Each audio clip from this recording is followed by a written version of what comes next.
عاجل. طائرة مغربية قادمة من المغرب سببت الرعب والهلع في مطار فرنسا قبل قليل. لنشاهد التفاصيل، ولكن قبل أن نبدأ اضغط إعجاب للفيديو واشترك في القناة وفعل الجرس ليصلك كل جديد.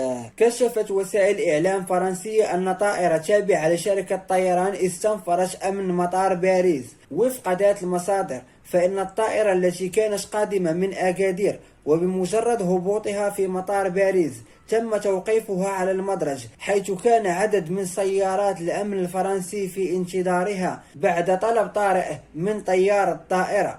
الواقعة التي وقعت والتي أدت إلى استنفار عام بالمطار والأجواء الفرنسية كان بسبب تحليل خاطئ لإحدى المضيفين الذي اعتقد وجود قنبلة على متن الطائرة التي كانت تنقل طاقما من 6 أفراد و153 راكبا.